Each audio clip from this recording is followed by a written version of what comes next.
So let's imagine this for a second. Paul, let's give this idea some credence here. Paul hears about this Jesus, likes what he's saying, says, well, let's universalize it. Let's make this story where they die on a cross, they're in a cave for 3 days, and then they rise to life. So everybody will love that. No. That's the wrong material. Right. Yeah. And who's going to see them first? Yep. Women. Yeah. Which, I mean, I don't know if you know much about this, but like women back then they weren't even allowed to give testimony in court. Right. They were seen as, because they had ovaries, and actually the word hysterion, hysteria, or when you say someone's hysterical, that means ovaries. That means like you are completely unstable. You can't be relied on for witness. And so that's written into the story. Yeah. Well, who were was it Mary and Martha, right? So, and some other women. Yeah. So why would you write that into the story? That's a horrible story. What you're saying is if they wanted mass appeal, if the play was, let's like change Jesus's story to like get it out so we can gain power and prestige, that would not be the way to do it. Right. Yeah. Well, not only that, build on that. Let's think about this. Histemi is the Greek word for resurrection. Okay. Didn't know that, but good to know. So come on, everybody knows that, right? So it's this word that's used, that's never used in the ancient world. And we're going to say this a few times, but it's never used in the ancient world. And all of a sudden it just blows up in the early part of the, actually 50s AD, like right after Jesus rose from the dead. This word would have meant nothing to anyone because it's physical resurrection, like coming back to life physically. That would be the worst central plot to use. Like, oh, no, he rose to life. He came back to life again. People would have been like, what are you talking about? In fact, it's a couple of times in the Gospels where Jesus says, the Son of Man will go in, he's going to be flogged, he's going to be beaten, he's going to be insulted, and he will rise from the dead on the third day. And it says they were confused, but no one dared ask them. And so it was like 2 or 3 times in the Gospels where it shows they had no clue what this idea was. So again, why would you choose that as your central story? Yeah.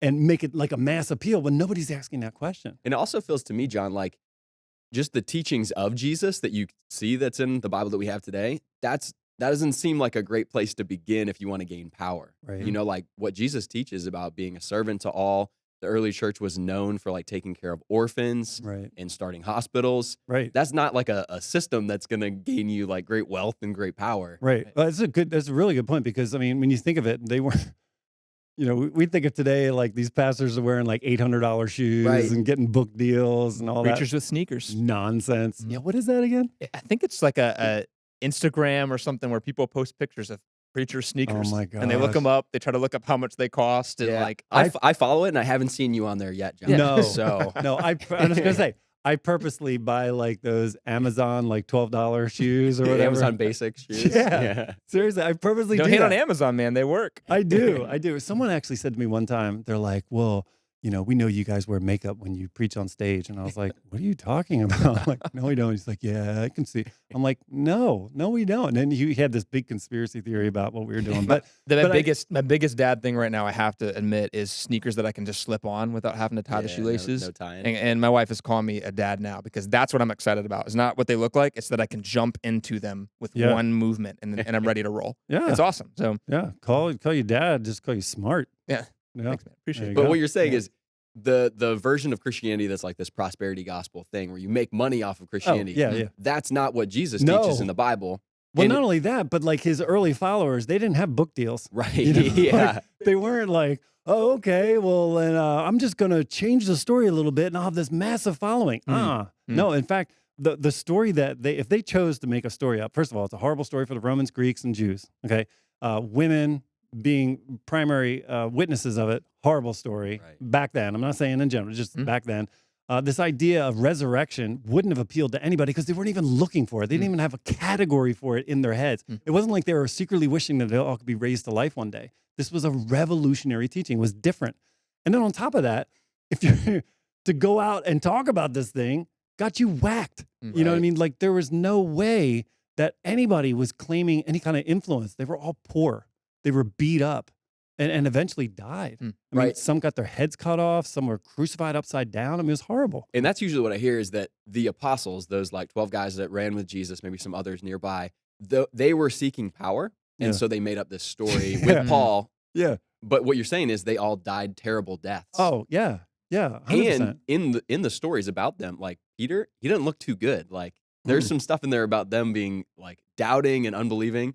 Yeah. If I were making the story up and rewriting That's a it, good point. I probably would have made myself look better. Yeah, Yeah. you want to be the that. hero of the Yeah. story, not look bad. Yeah. Yeah, and if you look at most religious stories, like if you read other religions and their religious stories, they're all given hero status. Yeah. You know, they're all given this like, wow, and he was tall and he was handsome and he was amazing and he did this and he conquered that, you know, and you don't see any of that. Right. Yeah. This almost feels like when we think today we make content that we want it to be mass appeal for it to go viral. We're trying to go with a trend. Yep. People exactly. already like this thing. Right. And that's what you're talking about, you know, TikTok algorithms. But that really is saying, what do people like? Let's do more of that. So they pass it around, so they share it. And it sounds like with this story, the disciples making this stuff up, they would not be hitting trends. Right. They'd be at the bottom of the algorithm. Yeah. And so it seems to say That's a good way of putting it. maybe they were just telling the truth. Yeah. Because they're not doing it for popularity. Yeah, you know, I mean, you look at John chapter 1. What does he start off with? The word became flesh. The Greeks would have closed it immediately and been like, "This is nonsense." Why is that? Because sarkos, flesh, and spirit, they're like inseparable. When Socrates talked about at one point being released from the prison house of the soul, that he was chained down in this body, and so enlightenment comes from the spirit, and everything body was unenlightened.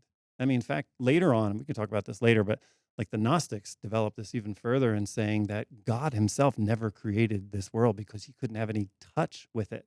He couldn't even have contact with it because sarkos, the flesh, is so tainted and so sinful, you know, I mean, just like not enlightened at all. So the Greeks would have shut the book immediately. And then, you know, he goes on to say that he had flesh and he walked among us. The Docetists, you know, the early people that believed that Jesus was just a spirit, they would have closed it. I mean, John ticks off probably about 5 or 6 major people groups in the first chapter of John, like right off the start. So I would say, in summary, if I've got 4 things to say about YouTube conspiracies, the first conspiracy that somehow, you know, they were universalizing Jesus' message and trying to make it a broad appeal, it's baloney.